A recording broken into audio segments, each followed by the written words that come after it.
It was a dare. A simple yet daunting challenge that none of us could resist. Spend 24 hours in Cranbrook Mental Hospital. The place had a reputation, a dark one. No food, no sleep. Easy, right? At least that's what we told ourselves. Not if you knew Cranbrook's history. The stories were enough to make anyone think twice. Decades of misery echoed within its walls. The very air seemed thick with sorrow and despair. Stories of tortured souls driven mad by pain and despair. Whispers of ghostly apparitions and unexplained phenomena. I felt a shiver crawl down my spine just thinking about it. The very thought of spending a night there was terrifying. As the sun dipped below the horizon, casting long, eerie shadows, we arrived. The building loomed large and menacing. My three friends, all bravado and nervous laughter, seemed unfazed. They joked and laughed, masking their own fears. Me? I felt the dread creep in with each step towards the imposing iron gates. This was a mistake, I knew it, but there was no turning back now. The air grew heavy as we stepped inside. Dust motes danced in the faint moonlight filtering through grimy windows. The smell hit me next, stale, antiseptic, with an underlying sweetness that turned my stomach. It smelled like sickness, and something else, something ancient and evil. We walked through long, echoing corridors. Each footstep seemed to reverberate, amplified in the silence. The peeling paint, the rusted gurneys, the scattered medical charts, every detail whispered tales of suffering. I tried to shake off the feeling of being watched, but it clung to me like a shroud. As the hours crawled by, the darkness pressed in. Every creak of the floorboards, every rustle of wind in the broken windows sounded like approaching footsteps. Whispers seemed to emanate from the walls, murmuring my name, drawing me deeper into the heart of the hospital. My friends, their earlier confidence fading, huddled close. We were all exhausted, our stomachs growling, our eyes burning from lack of sleep. But sleep was impossible here. Fear was a more potent stimulant than any coffee.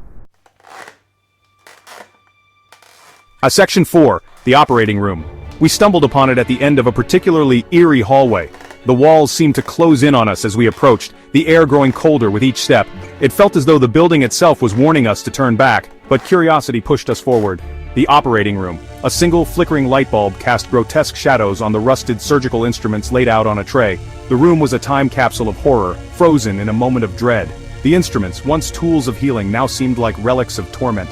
The air here was thick with the metallic scent of blood. Or was it just my imagination?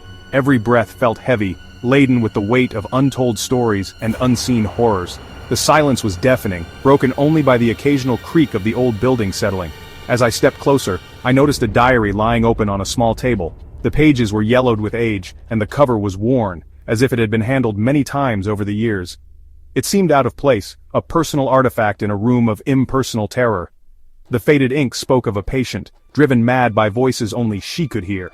Her words were frantic, filled with fear and desperation. She wrote of shadows that whispered to her, urging her to do unspeakable things, voices that told her to silence the others, to end their suffering. The diary entries grew more erratic, the handwriting more jagged, as if the very act of writing was a struggle against the madness consuming her. I shuddered, my blood turning to ice. The realization that these walls had witnessed such torment was overwhelming. I could almost hear the echoes of her screams, feel the cold touch of her despair. It was a place where hope had long since died, leaving only shadows and silence in its wake. Section 5, a ghastly revelation. Suddenly, a blood-curdling scream split the silence. It came from the room next door. The sound was so piercing, so filled with agony, that it sent shivers down our spines. We had been exploring the old Cranbrook Hospital, a place rumored to be haunted, but we never truly believed the stories. Until now. Then, another scream, and another. My friends and I exchanged terrified glances. Each scream seemed to be more desperate than the last, echoing through the decaying walls of the hospital. We were paralyzed with fear, unsure whether to investigate or flee. The air grew colder, and the sense of dread became almost palpable. We knew it wasn't one of us. These were the cries of the truly tormented, the kind of cries that come from a place of unimaginable suffering. We had heard tales of patients who had died in agony here, their spirits unable to find peace.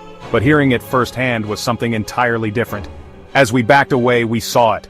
A figure, shrouded in shadows, standing at the end of the hallway. It was barely visible, but its presence was undeniable. The figure seemed to be watching us, its form flickering in and out of the darkness. We could feel its eyes on us, cold and unfeeling. A flash of lightning illuminated its face for a split second. A face contorted in a silent scream, eyes burning with an unholy light. The image was seared into our minds, a grotesque mask of pain and rage. It was as if the very essence of the hospital's dark history had taken form before us. Then, it was gone. We didn't need to see more. We ran. Our footsteps echoed through the empty halls, each step fueled by sheer terror. The hospital seemed to come alive around us, shadows dancing on the walls, whispers of the past chasing us down. We ran until our lungs burned and our legs screamed for mercy. The fear was a relentless force driving us forward, away from the horrors we had witnessed. The night air was cold and biting, but it was a welcome change from the oppressive atmosphere of the hospital. We never looked back, but the screams followed us. They seemed to echo in the very air, a haunting reminder of what we had left behind. Even as we reached the safety of the streets, the terror clung to us, refusing to let go.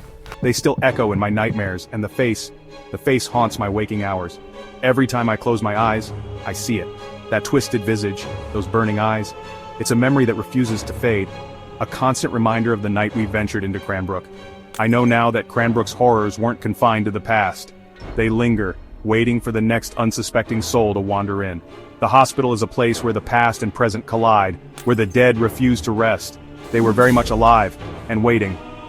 The spirits of Cranbrook are restless, and their cries will continue to haunt anyone who dares to enter. The hospital stands as a testament to the suffering that took place within its walls, a place where the line between the living and the dead is forever blurred.